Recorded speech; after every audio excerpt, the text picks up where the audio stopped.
All right, everybody. Welcome to another edition of the Overlanding Newbie. So today I wanted to talk a little bit about electricity on the trailer. So ultimately what I am doing is I am going to be adding some lights and power supplies at different parts of the trailer, and I figured this would be a good time to do a little video about what I've learned, a little bit about electricity, 12 volt electricity, DC currents, and what I've got going on and what I'm going to be doing and how I'm going to do it. So 12 volt DC, super simple. It's a circuit. You're going to have power kind of running in a circular fashion. It's going to start at your battery, travel through your positive terminal, through your positive cable or wires, into your load, which is your light or charging station, back through your negative cable and back into the battery at that point. So I'm going to save you a whole bunch of newbie 12 volt information, and I'm going to put a link down in the description, which is a great page on basically 12 volt DC basics that I learned some of my stuff from. There's a ton more stuff out there. I definitely recommend reading up on it. Even though it's pretty simple, you definitely don't want to go mess around with electricity. I'm not an electrician, so by no means to take any of my newbie advice. Do a little bit of research and see what you can find out there. But let me tell you a little bit about what I've learned along the way. First, let's talk about batteries. That to me really is kind of the heart of the entire electrical system, obviously. When you're looking at batteries, you're not looking for that traditional automobile starter battery. Those are going to be all about cold cranking amps, and that's how they rate themselves, because that's really what the job of that battery is all about. In the case of what we're looking for on an RV or a trailer like this, is we're looking for kind of a house or a coach battery. And those are deep cycle batteries. They're designed for long-term use rather than just that instantaneous crank, draw, recharge. They're designed to be drawn on for long periods of time, whether you're running lights or a furnace or whatever it might be within an RV situation. So for that reason, they're built with much thicker plates and designed differently than those traditional starter batteries are. They're designed to be used over a long period of time, and that means that they need to be designed to be charged, discharged, charged, discharged, charged, discharged. And that's why they're called deep cycles, because they go through a deep cycle usage. So again, instead of looking for that cold cranking amp type of a rating, while even deep cycle batteries have that, you're really looking for amp hours. And that was going to tell you approximately how long you're going to be able to utilize the power on that battery, depending on how many amps you're pulling from the usage of the circuits that you have on at that particular time. These batteries are also going to have what's called a reserve capacity, or RC, and this basically will tell you how long the battery can deliver 25 amps of current before falling below that 10.5 volts threshold or charge within the battery. That's an important number. You start to get below that in these deep cycle batteries, and you start risking damage to the batteries. So you want to be cautious of that. Having some sort of alarm within your battery system or electrical system is important, so you can alert yourself when you are getting below that threshold. Another consideration when you're looking at house batteries is the material used when you're in the battery. So the best batteries out there, they're lithium based batteries. Super expensive, but they have all the bells and whistles. They charge quick, they last a long time, they have a ton of amp hours. They're going to check all the boxes, but you're certainly going to pay up for those lithium batteries. They also perform very well in cold temperatures. So if you are out doing a lot of winter overlanding, having a lithium battery is definitely going to benefit those situations. So a step down below lithium is going to be the absorbed glass mat, or the AGM batteries. So still really good batteries. They're maintenance free. They are basically a maintenance-free lead acid battery. They use fiberglass within them, so it makes them strong but light. They also can handle the cold temperatures pretty well, and they have a longer life than the less expensive lead acid batteries. And then at the bottom of the list, you have your traditional base lead acid battery. And these are going to be similar to the AGM. However, they are going to typically have open ports on the top because they do require maintenance. So you are going to have to top these off with the distilled water that you top these off. So you do have to maintain them. They do have the lids on them so they can spill if you put them at a really aggressive angle. They are not bad. They can be recharged numerous times, but they do have a shorter lifespan than the AGM and the lithium batteries. So what I personally have on the Dingo trailer is I have an AGM battery. So kind of middle of the road. I've got a link to mine down in the description as well, where it kind of talks about some of the usage and some of the stats on the battery. I really like it so far. I wasn't really ready to pay up for the lithium battery just yet. I wasn't sure how I was going to ultimately set up my system. So started here, and we'll see how well this particular battery system does. So I also am only running a single battery, just the one 12-volt AGM battery. But you can go ahead and run multiple battery systems. So you can run two 12 volts. You can run them and set them up in a way that they would have the ability to be doubling, so be a 24-volt system, or you can run them in a circuit, which would give you the ability of having double the amp hours, but still at a 12-volt total capacity. So there's also a link in the description below that talks about sizing of your batteries. So it gives you the ability of, with a calculator, of plugging in the amp hours that you're going to be using, and it tells you the amp hours you need to be able to accommodate the battery that you're going to be working with, and what you would need. Lastly, I'm not going to go too deep into it now. Obviously, there's the recharging of the battery that has to happen.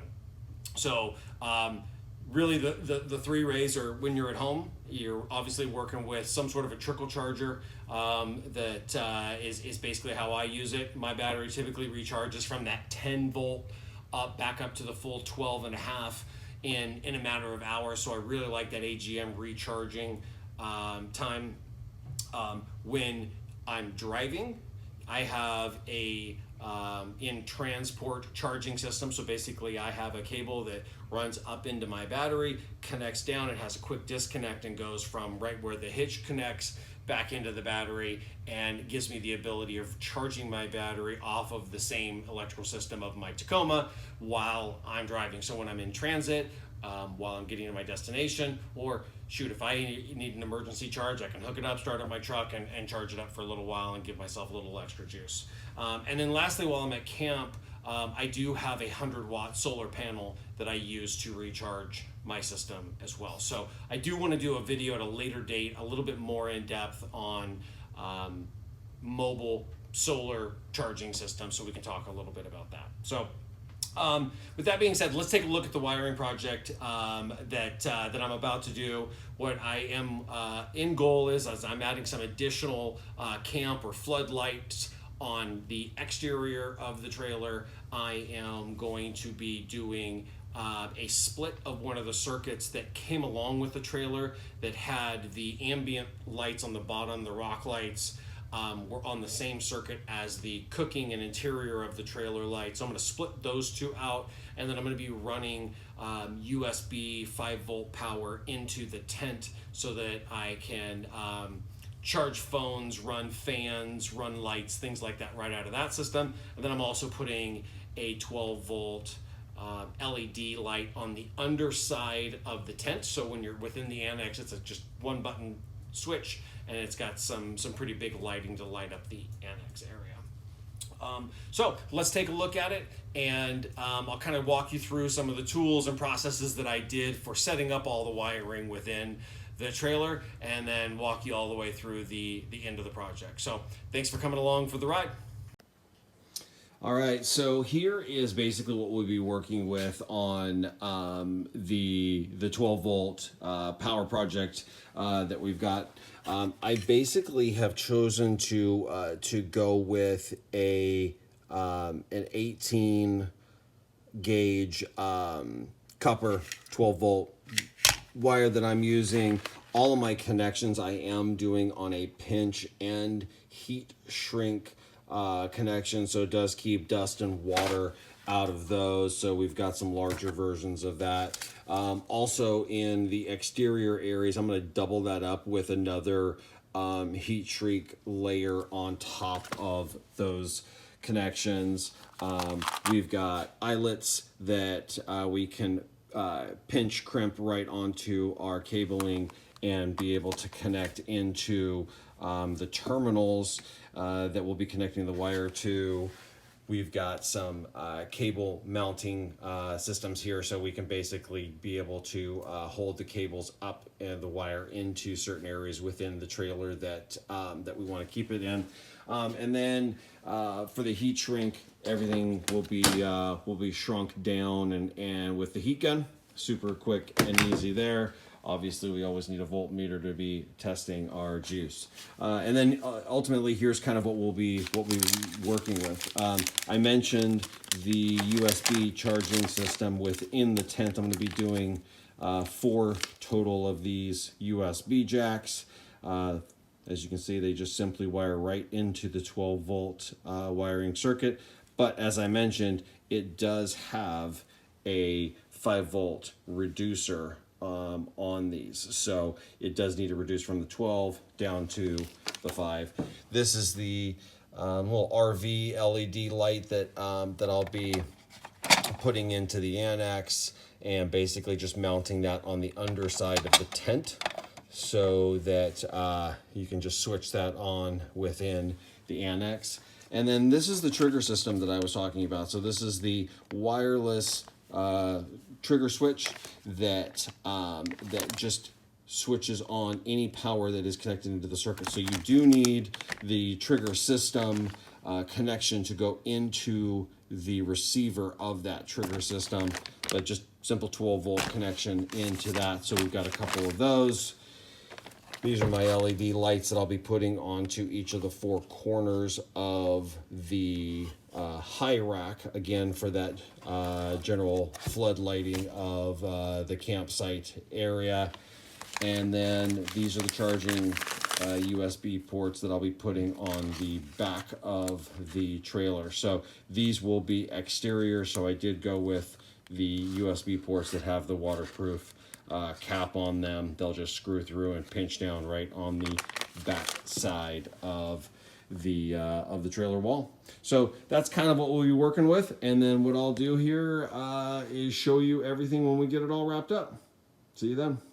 All right, so real quick, I just thought I would kind of show you what I'm doing midway through this 12 volt wiring DC project on the trailer. So what I've done so far is I've come in here and I've taken my wires that I've pre-run for my spotlighting from my rack down into the legs, down through the roof, through the bracket, and then I've run them along the roof line here and along the roof line on that side, and they run down to my my false wall there. I did end up using some of the wire tie downs.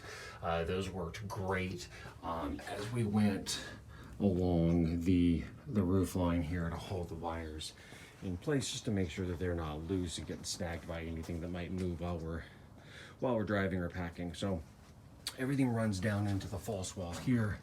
And then what I wanted to show you is ultimately some of the easiest ways to kind of make wire connections on this 12 volt DC wiring system.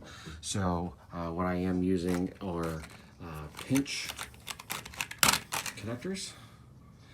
And so what you do is you wire one wire here, one wire here. As each wire goes in, you crimp it with a crimping tool. And use the end of this wire stripper, and it holds the wire in place. Then it has heat shrink on it so that you can use a heat gun.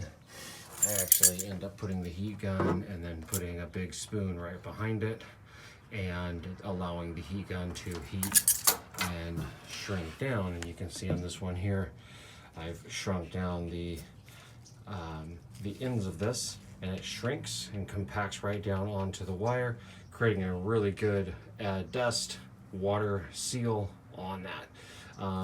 The thing that you want to look at when you do this is you'll notice that it's starting to get done when you start to heat it up, and it gets a little bit of the glue and adhesive starts to seep through the ends of that. That's how you know you've got a good seal on that. What I normally do then is wait for it to cool down a second or two, and then I'll come in with my fingers and just kind of pinch on the ends and give it a good seal. So what I'm doing here is I've actually got my 4 spotlights all kind of coming into one. I'm consolidating those down into individual, or actually 2 reds, 2 blacks that will then go into my trigger system. So I'll have a link to the trigger system in the description, but this is a great tool. So this is the trigger connection.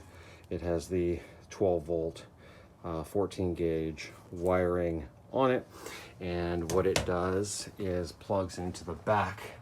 Not sure if you can see it back there, but it plugs into the back of that trigger unit right there, and that gives us the ability to use this switch to turn on and off anything that is connected to that particular circuit. So I'll end up with spotlights on one, charging lights or charging USB ports on another, bottom area lights on another, and then internal cooking and trailer lights on the 4th. So it'll work out pretty good. So just want to kind of show you that, and I'll show you an update video when we've got it all said and done. Thanks. All right, well, I figured that nighttime was a good time to do the end of my electric project video for the Dingo trailer. So what I'm going to do here is I'm going to flip the power switch on